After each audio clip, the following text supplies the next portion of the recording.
Welcome to the Influential Personal Brand Podcast. This is the place where we help mission-driven messengers just like you learn how to build and monetize your personal brand. My name is Rory Vaden, and I'm the co-founder of Brand Builders Group, a Hall of Fame speaker, and New York Times bestselling author. And this show is to help experts learn how to become more wealthy and well-known. I know you're going to love it. Thanks for being here. Let's get started. Well, Kelly Roach is a new friend of mine, and who says you don't make real friends on social media? Because we met on social media and now are becoming real life friends. And I think she's just delightful and really intelligent and very successful, which you're going to hear this story, which when I saw the arc of her kind of career journey and path, it really impressed me because she started out as, didn't start out, but she was a former NFL cheerleader. She then was a Fortune 500 executive who built a 7-figure business on the side, as I understand it. She Yes. then left that, turned it into an 8-figure empire, and now has built, this very successful online business, empowering thousands of people around the globe. Her podcast is a top podcast, the Kelly Roach Show. We're going to talk about that.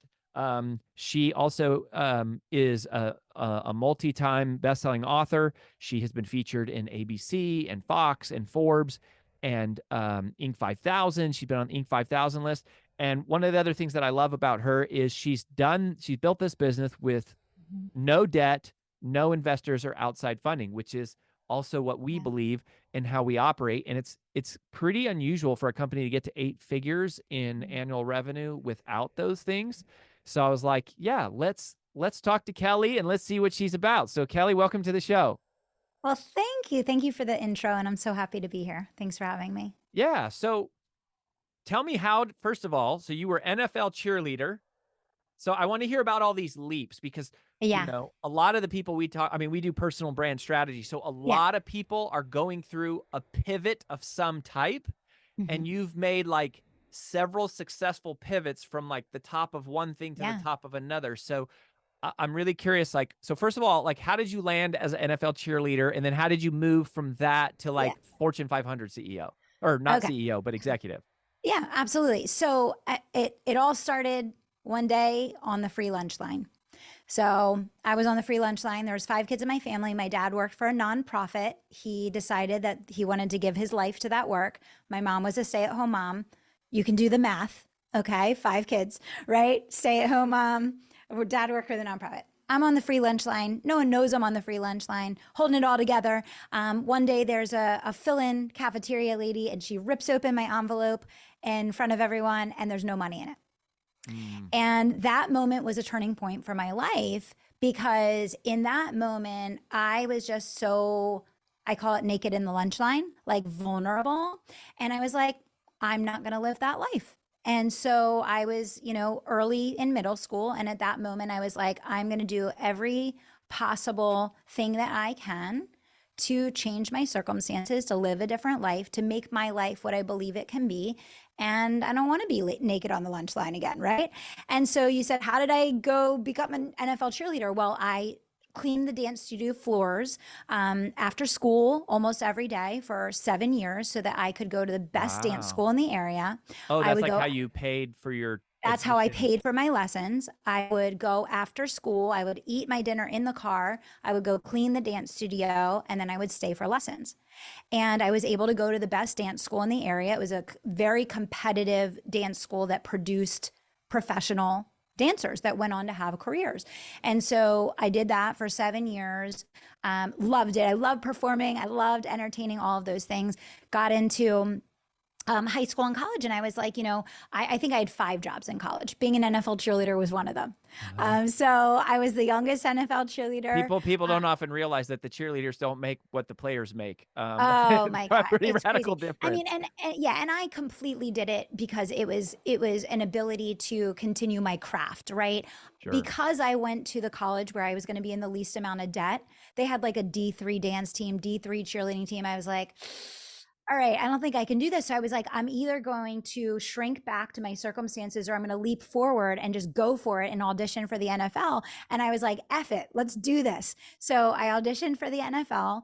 I made the team my freshman year. So I was teaching aerobics, I was cheering for the NFL, I was a cocktail server, I was babysitting, all the things.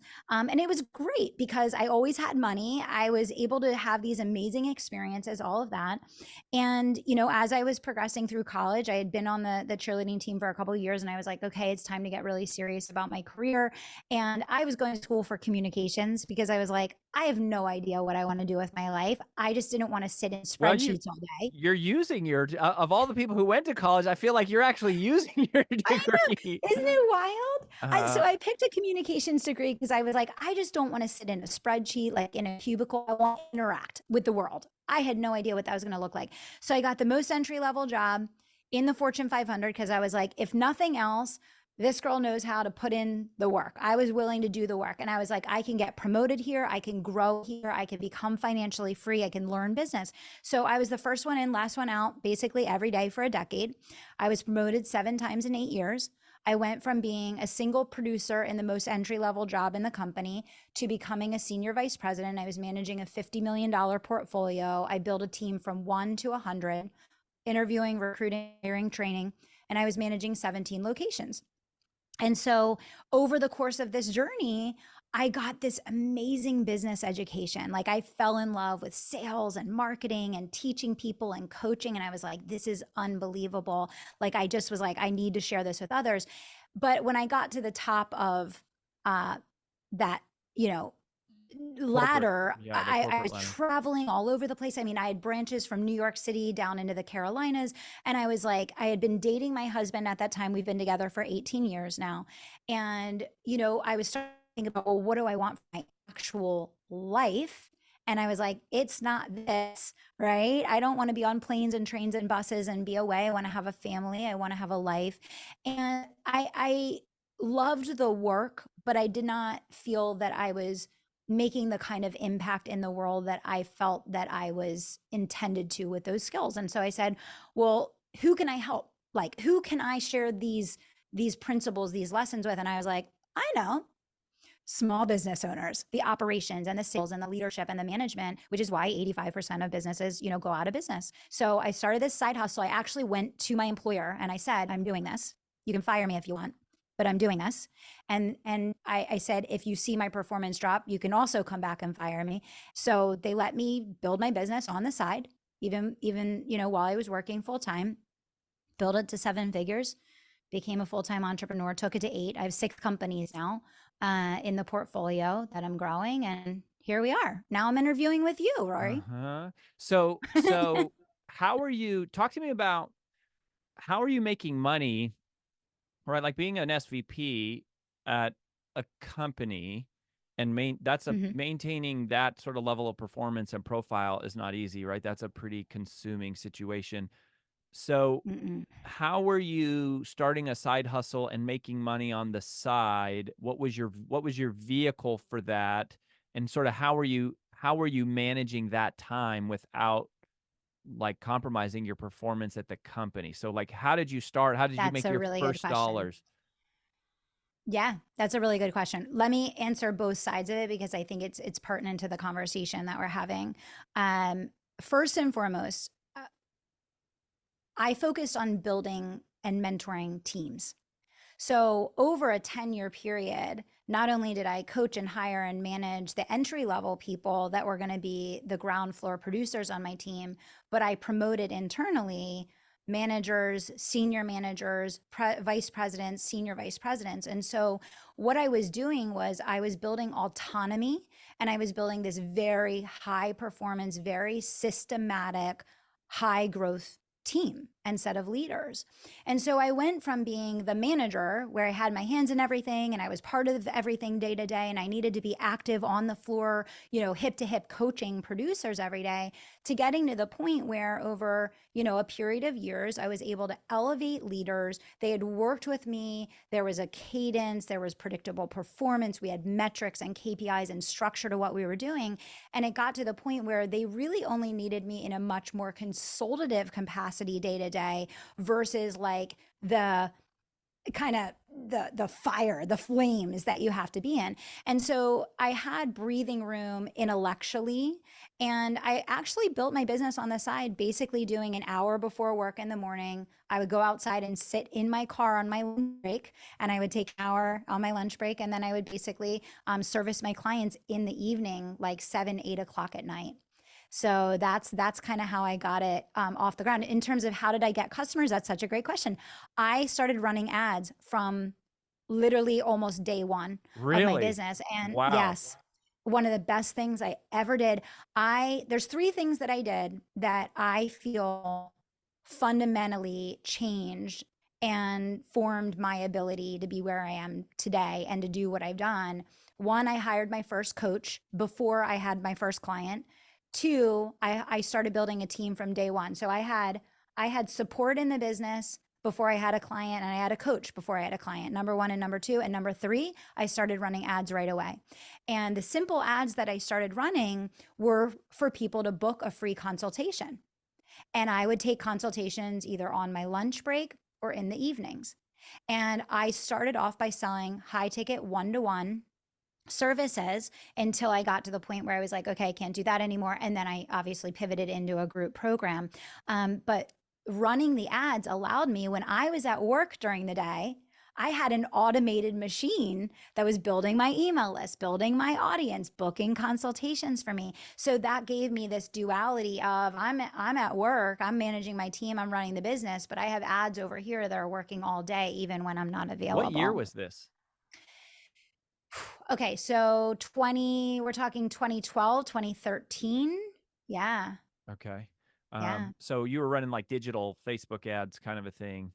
Yeah, that I was wasn't running them, but I paid someone to run them. sure, Yes, sure, sure. yes, yes. But yeah, I mean that was like the heyday of ads, right? Where they were just coming on. Oh, it And was so different. It was uh so yeah, were you Do were you you even remember those days? I mean, did you even so were you driving ads directly to a free consultation? I mean, you Yeah, mentioned building your I email list. Were was. you trying to drive I them was to your doing email both. first? You Oh, were it's doing so both. funny. I wish I had it. So I had like the CD. Did you have the CDs? Did you Nice, mail of people course. Oh CDs? yeah, we had Okay. truckloads of CDs. So, yeah, so I And then had we the went to the success USB secrets. thumb drive, like mail to thumb Yes. drive. We did that for a hot minute. Yep. Yes, yes.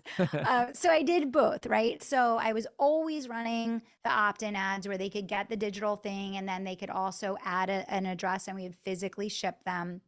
I still remember them with the little sleeves. But yeah, then I also simultaneously was running ads direct to consult. And that's how I got like the majority of my customers in those beginning years was, email list, audience building ads, and then running ads directly to consultation. And that kind of was like my salesperson until I was ready to hire my first salesperson. Uh-huh. Yeah, I mean it's interesting like the one-on-one coaching model is what we tell almost everybody like if you're trying to build an escape path from your corporate career, it's like one-on-one coaching is the thing because consulting takes time to Absolutely. build, speaking takes time to build, writing books takes time to build.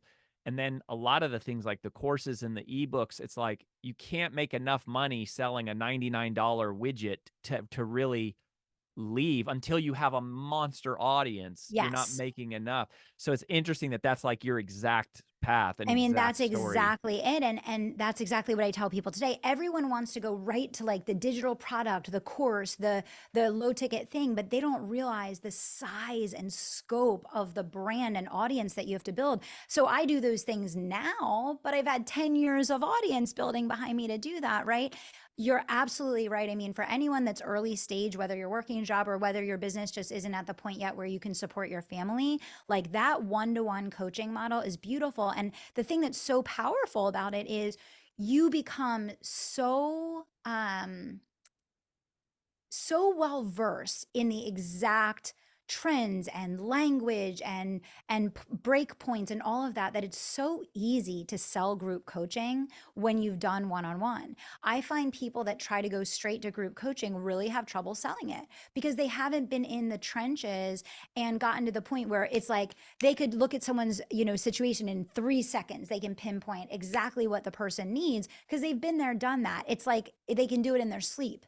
And it's so much easier to sell and to scale a product when you understand your avatar to that degree versus trying to do it in theory, right? You also like, I mean, a lot, almost all of the content that we've ever built. We had an 8-figure. We started a sales coaching company in 2006. That became 8 figures. We had 200 coaches. We sold that in 2018, and then Brand Builders Group is a coaching model. Even today, we do Cool. one-on-one coaching, um, and almost, I mean, not almost, like every piece of curriculum we've ever created came from doing a one-on-one coaching call with someone who asked a question, who Yep. were like, "Well, let me explain it this way, or let me draw it out this way." And now it's like your content Yeah. is born out of those Yeah. conversations. Yeah, it absolutely is, and it's so funny because I'm sure you get this question from people all the time, and so do I. Because like I pump out a ton of content, you do too, right? And people are like, "How do you think of your content? How do you know what to create? How are you always creating?" I'm like, if you're having conversations with Yeah. your people, you're never creating in theory. You're always creating to answer questions and to solve problems Good. that people are already pushing to you anyway. So I think that's kind of the danger of, in today's market, there's so much focus on like automation and digitizing things and all of that. And listen, I have a black belt Six Sigma operations manager that help like automate and digitize things and like get stuff dialed in.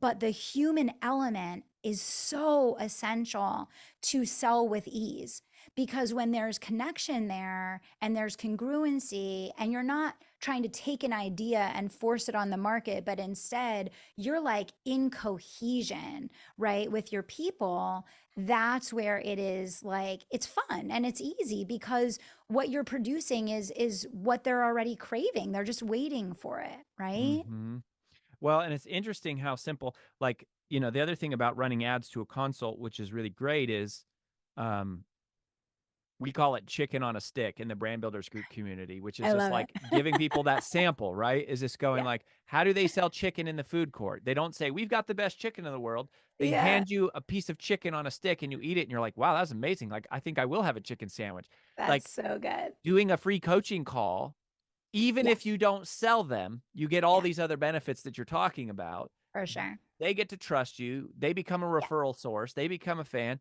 and hopefully they become a client. But even if not, like you get all these other Yeah. things. But you're so right. Like everybody Yeah. wants to jump to the like scalable digital Yeah. empire of reaching millions of people, and then they Yeah. they they don't give themselves enough financial runway to ever get the plane That's it. off the ground. That's 1,000% it. And I mean, I go off on my like soapbox about this all the time because, you can do a quick Google search. You don't have to spend a lot of time, and you can look up the fact that, the average business is not profitable for 2 years. If you go into a business and your only focus is let me extract every single dollar out of this business as fast as I possibly can, the chances are it's going to fail, because you need to be able to love and nurture and invest in that business, building a foundation that is going to be sustainable, that's going to last, a profitable foundation for growth. So, number one, I feel like so many people are starting and growing businesses from a place of financial like dire straits. Right. And then how do you make good strategic decisions? How can you be a visionary if you're making decisions in financial dire straits? But also, I think people are very quick. Like I know the whole like mindset is burn the boat, and don't give yourself any other option. And I tell people all the time, I'm like, if you have a job, like find a way to get your business off the ground on the side before you quit, because you need to fund getting that thing off the ground. And you're going to be a much better CEO if you're making strategic decisions and not very transactional ones because you're trying to survive. Like it's not a great place to build a company from, you know? Yeah, I mean, it's just desperation. Like very few Yeah, things are good to do, like from desperation, specifically financial ones. exactly. Um, Exactly. I love that. So I want to come back to something you said a few minutes ago, which was that before you had your first customer, you hired your first person. Mhm. That's the other thing that I think small business owners really struggle to go, Yeah. well, I can't afford to hire somebody. Yeah. And it's not just the first person. It typically stays with them for like many years where they're constantly going, I can't afford to hire. I'm not making enough money to hire somebody. Yeah. How did you flip your Yeah. mindset there, and how did you get yourself to do that? Well, I think there's a couple things. And one, I got so pissed off about exactly what you just said that I wrote a book about it because no one is teaching entrepreneurs how to build teams. And this is why entrepreneurs are so burnt out and overwhelmed and frustrated and stressed in their businesses because they don't have the appropriate support. To answer your question What's that book specifically, called? oh, it's And you have called Bigger. 11. You have Yeah. 11 books. So It's what's that Bigger one? Than You, The Entrepreneur's Guide to Building an Unstoppable Dream Team. And it literally walks you through step by step by step the strategy, the thinking, the mindset, and the tactical action plan of how to go through building a team that will be profitable. So, to answer your question, almost any role that you hire for, especially in the beginning of your business, you should hire basically there's a front of the house and a back of the house, right? Let's just make it really, really simple for people. Front of the house is sales and marketing, back of the house is operations and client support. One is driving new customer acquisition, and one is making sure you get paid, you service the people that are already paying you, you keep them, and you grow them. Almost any role that you hire for in your company can be monetized. So when I brought on my first person, they had a element of their role that was already built into it that was going to monetize. They were helping me to get referrals. They were helping me to do upsells. They were helping me to do contract renewals. So I knew before I hired this person that yes, they're going to cost me this amount each month, but this is what I'm going to do to monetize their roles so that instead of this being an expense, this is going to be an investment. And that's how I look at any person that I'm hiring in any one of my companies today. Before I go and bring someone on board, I'm saying, how is this role going to be sustainable in my organization? Because as the CEO, your plan is the survival. Your responsibility is the survival of the business. It's how does this business stay in business? How does this business stay profitable? How does this business keep growing? And if you start building a team with either A, the mindset that this team is going to cost me money, then you have a scarcity mindset and you're probably not going to hire the right people or the best people or any people at all, to your point, Rory. Or on the flip side, we have people that go out and they hire all these people, but there's no plan, right? And when you hire people without a plan to monetize their roles, it's a heavy burden. So now you end up working to pay their payroll instead of them working for you. But I think the beautiful thing, and this is what I remind my clients all the time, is this is all decisions. We have free will, right? We're free agents. We have free will. So these are decisions that we get to make before we bring someone on board. We can have a plan for how they're going to bring profit into the business. So And I want to yeah, zoom in on that because yeah, you mentioned like there's certain roles where you go like, hey, referrals or repeat customers or renewals or yep, collecting cash or like outstanding payments even. yep, Um, what are some of the how do you I'm curious to know, like you mentioned front of the house, back of the house, sales, marketing, operations, delivery. Have you seen a consistent pattern in who you should hire first versus who you should hire second, who you should hire third? Or is that different yeah, for every business? yeah, And then also what I really am also curious about is how do you tie operational roles like assistants and people like that? How do yeah, you tie those to yeah. a metric to where both like you can feel like, oh, the business is getting the money back for this person? Yeah, these are really good questions. Thank you for asking these questions. I think these can change people's lives that are listening here today. So, listening, guys. Totally, totally. Okay, so let's start with the first question that you asked, which is there an order of hiring? And this is what I'll say. Obviously, there's nuance to every situation, so it's not going to be like, yes, it's the Sure. same for every person. But let's just talk about like the trend, the pattern of what I see with the thousands of clients that I've worked with. Right. First things first, you need to buy back your time, period, right? Because as the CEO of the company, you need to be doing things that are forward market facing, creating content, getting on podcasts, generating leads, having consultation calls, doing launches, right? Which means that the first thing that you need to do is to get your time back on admin, operations, just all that transactional stuff that takes your time during the day that keeps you, I say, like behind the scenes instead of out front. So the first thing to think about is how much of your time is actually being spent out front driving the business forward versus how much of your time is being spent behind the scenes, basically just maintaining the tasks that have to get done. So that tends to be the very first role. And it doesn't need to be a full-time person. It could be a fractional admin. It could be a part-time person. There's all different ways you can slice that, equation, but that's number one.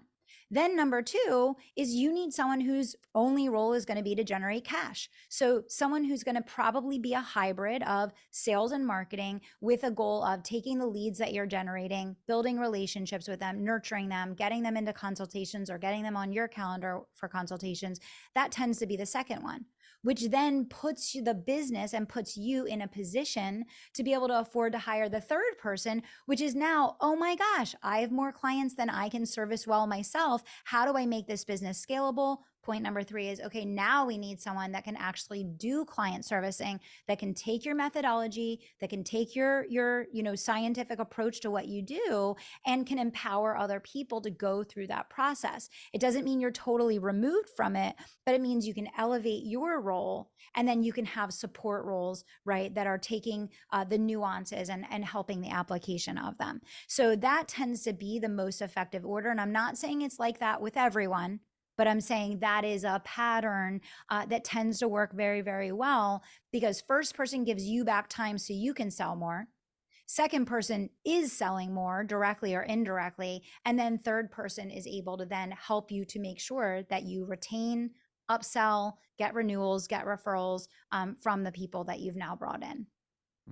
Interesting. Now, so I love that. So take me through the second question, which is, justifying the pay for operations people, like sales, even marketing people. It can be tricky to do that. But you can at least measure pretty clearly Yeah. how many leads have come in, how many subscribers have grown, and awareness, impressions, etc. Sales is the easiest to pay. I feel like hiring a salesperson is one of the easiest things to hire because you can do it on an eat what you kill basis. Yeah. And they can make a lot of money if they do a great job. Yep. And but when you get into the more administrative and Mhm. operational roles, which at first might be a fractional assistant, but later one day becomes a COO, a director of Mhm. operations, Yeah. a account manager, whatever, like w- how do you attach those roles to profit and money? Yeah, it's such a good question. And the answer is that it changes as the business grows very dramatically. So like I'll give an example of like here's what this looks like. I have some companies right now that are only 1 year old. I have my original company that's now 12 years old. So let's talk about the difference between an operations person in a baby company versus an operations person in a established company, because it's so different, right? Totally. In a baby company that's just getting started, your operations person is very much going to be in like a hybrid role.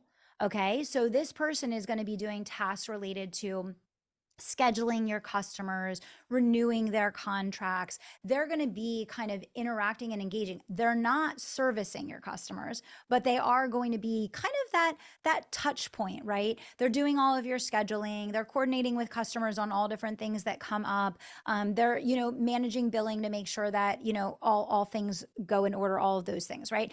And many times the first time that you hire for any role in your company, when your company is very small, the role is going to be a hybrid role, meaning they're going to be doing a lot of kind of different things, because you don't need a full-time person that's going to sit there all day long to do operations for a little baby business, right? When I was first building this role, and I still do this with my newer companies now, I tend to have kind of someone in an operationals hybrid role that in many ways, even though they may not be the person that is servicing the customer, they are almost like the customer care person for all intents and purposes, which means that they're getting referrals, right? When I first started doing this, I literally had my ops person send thank you notes and touch points for our referral program, and she would generate new referrals every single month. She was a brand new college kid. I hired her as an intern. She had no sales experience, she had no marketing experience, and I was literally training her from the ground up on operations. But I said, what's something that is systematic and can produce profits that someone that's brand new can do? Well, anyone can build relationships by caring. Anyone. Sure. right? And so I said, I'm going to have this person, I'm going to look at my client base and I'm going to say, who are the right people that I could be generating consistent referrals from? And I simply had her manage the monthly touch points for referrals. And we consistently saw that we got sales coming in and introductions coming in because of her just doing these kind of thoughtful monthly touch points to our own customers. And a lot of people think, well, I'm a small business. I'm just getting started. It doesn't make sense for me to have a referral program. If you have one customer and you get one referral, you just double the size of your business. Amen. If you have five customers and you get five referrals, you just double the size of your business. So you can do this on a really small scale or you can do this on a really large scale. But when I was starting at the very beginning, that was how I monetized that first role. They got us referrals. They got people to renew their contracts and do upsells. Let's say someone was in my group program, they could add a VIP day with me at the time. I was still doing a lot, it looks different for everyone. Now, when I look at, our operations manager, in my coaching company that's 12 years old, right? He's a black belt Six Sigma, and his job is helping us buy back the time of every other person in the organization by finding efficiencies in the business systematically and then getting them to work like a well-oiled machine so that every other person in the company's productivity is lifted up so that they can actually open up their bandwidth, open up their productivity to sell more, to serve more clients, to get more leads, to close more, whatever it's going to be. So it looks really, really different. It's kind of much more scientific over here because it's like deep dive, like systems, efficiencies, process orientation. Whereas in the beginning stages, it's just like, well, what are the things that most small businesses don't do? And Rory, this is what, if I can just take 1 minute on this, most small businesses, they do not consistently reach out to their customers for referrals. They do not consistently reach out to their past customers. This was the other thing I had my operations manager do. Whenever someone rolled off a contract, she would stay in touch with them every month. And then we would consistently see them come back and they would come back and they would come back. So that was the other thing. It was just, she wasn't selling. She was just literally staying in touch with them, right? We would put together mailers or a handwritten note or whatever the case. So I'll just pause there. I know that was kind of a lot. No, that's great. I was actually going to ask you, what are these monthly touch points that you're systematizing for Yeah. referrals? Like what are they doing? Because like you say, you're an intern fresh out of college, like not the sales and marketing wizard, but Yes. clearly you've developed some type of process or system that they're able to run. Yeah, yeah. So we do everything digitally now because we run much larger scale programs. But back then, and even I would say, if you're running a small business and you're just getting this off the ground and you're not talking about, hundreds of people that you're reaching out to, we sent handwritten notes. We might share an interesting article with them and say, I thought of you, this, I thought you would enjoy this. She might share a resource with them. We did send out gifts. We sent physical gifts. So, I mean, again, I'm in the high ticket world primarily. That this business that I'm talking about is in the coaching consulting world. So when someone works with you and the equivalent of a relationship is $100,000, $200,000 over the lifetime of the business, it makes sense to spend $50 on a gift for someone, right? So we did gifting. We did thank you notes. We sent out articles. We would make connections if there was someone that we thought that it would be relevant and meaningful for them to, have a connection with. She would answer questions here and there. So it was nothing genius. It was just literally the consistency of doing it at all. And that's kind of what my point was. Most small businesses never follow up with their past customers. Your past customers know you, they like you, they trust you, and they've gotten a result working for you. But if you don't care enough to reach back out to them and say, hey, Rory, I saw we haven't worked together for 2 years. What have you been up to? I'd love to see you back in our world again. Why would you come back to us? Right? You're going to go to someone who's pursuing you and saying, I'd really like to work with you. Right? So that's one of the easiest money makers that sit in every single business that most small businesses, they don't have any cadence to how they're going after that business. And that's free money. That's free money because most people buy things cyclically and habitually, meaning they're going to buy in that category for life, but they're not going to buy every day for forever. And people buy from top of mind awareness, which means they're going to buy from one of the last three people that they interfaced with. So if you put those two things together, people buy habitually, meaning they buy typically in a category for life. If you're a person that believes in coaching, you're probably going to keep investing in some way, shape, or form in expanding your education and growing and whatever, right? So we know that people, when they buy in a category, tend to buy in that category long term. We also know that people's lives go like this. They're Ups not and downs, they're not constant ups and stagnant. downs. Yeah, not There's constant ups and downs. and So someone seasons. You could be have your kids, you go to college, you move to new, you get a exactly. new job, you start a new company, whatever. Uh-huh. That's exactly it. So whereas someone might be your best customer spending 50 grand, 100 grand, $200,000 with you for 3 years straight, something might happen in their life where they don't work with you for 3 or 4 years. I've actually had this happen. And then when it's time, because we maintained a relationship, they'll come back again, right? And it's not to say that people never will if you don't maintain a relationship. It's saying that you'll 10x, 20x, 50x the amount of people that will if you focus on just maintaining a relationship, right? Mm-hmm. Yeah, I love that. I mean, I love what you said. It's just like the magic is not in how you do your No, follow up. It's just that you do the no. follow up. It's just touching base for whatever ever reason you can find to That's like stay it. in touch with them. It's amazing. And Uh-huh. and you know what's so funny, Rory, to your point, people will come back to us all the time now and they will literally say, "Thank you so much for following up with me. Like I'm just here because you followed up with me." And like they'll come back and they'll buy again and they're just simply there because we like reminded them. Like, Mm-hmm. but people's lives are so busy, right? But this is the thing, and this is what I would say to everyone is like the internet world has a tendency to make you think in very short windows of instant gratification. And the thing that's going to allow you to build a wildly profitable business that sustains, right, over years, decades, whatever the case, is thinking about customers as people that you have relationships with and setting your strategic foundation of your business around lifetime value of the customer, not acquisition. Most people focus singularity on customer acquisition. And the bottom of their business is like a funnel and it's just pouring out the bottom. And so they're just on this constant hamster wheel of they have to sell just to maintain. There's no continuity of building the brand because they're only focused on customer acquisition. They're not focused on retention, renewals, referrals, upsells, the lifetime value that creates really nice stability in the business.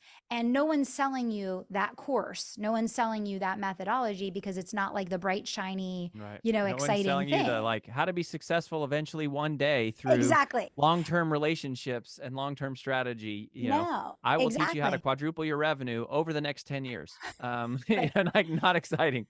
No, it's not exciting, but the thing is, it's It's what what will keep you actually in business, works. and it's what Yeah. will make you a multi millionaire. I mean, listen, it's very hard to retain really high level performance in a company if you don't get the back end right. Most will Totally. never scale because they figure out the front end, but they never figure out the back end. So it falls out the bottom as fast as it comes in the top. And Hmm. that's all I can say. And so like I get people to come into my world a lot of times because they want to learn how to launch, they want to learn social media marketing, they want to learn strategy for scale. And I'm like, great. But once I get them in there, I'm like, okay, now we're going to have the real conversation, right? Let's talk about how we're going to actually build a business that's going to be here, right? Because yes, I can give you all this on the front end, but we also need to make sure that the back end is right too. Hmm. Absolutely. Well, I'm sitting here thinking to go, I've interviewed so many different people on this show, amazing, amazing thought leaders. But if like someone asked me to say, hey, who's a business coach you would recommend? Like, there's not somebody that I really go like, this people share same philosophies and similar things. And I think so much of Mm, what you shared is so similar in our philosophy and what our experience more than our philosophy, just our experience. So I love that. So Kelly, where do you want people to go if they want to connect with you, yeah. learn about you? Obviously, you've got your podcast, which I know is really important to you, and is a great show. We've had so many of our clients on there. So many Yeah. of my friends have been on there. So you got the podcast. Is that the best place, or where else should they go? Yeah, I mean, definitely come listen to the Kelly Roach show. I bring it. There's 1,000 episodes. You can literally grow your business for free just coming listening to the show, or connect with me on Instagram, Kelly Roach Official. Come DM me. My team's in there all the time, but I pop in too, and they're there as themselves. So if it comes from Kelly, it's coming from me, and I'd love to meet you. So come say hello. I love it. Well, we will link up to all that. Thank you so much for this. It just never amazes me. I can always tell when I meet a real eight-figure entrepreneur because they're not talking about the flashy tactics and Yeah. trending things. They're talking about the principles that have always worked and will always work, that are not Mm. sexy, but they are simple, and they're not easy, but you can execute on them, and they Yeah. will make a big difference. And that's what I think today has been all about. So we really appreciate it, Kelly, and so great to connect, and we wish you all the best. Thank you. Thanks for having me.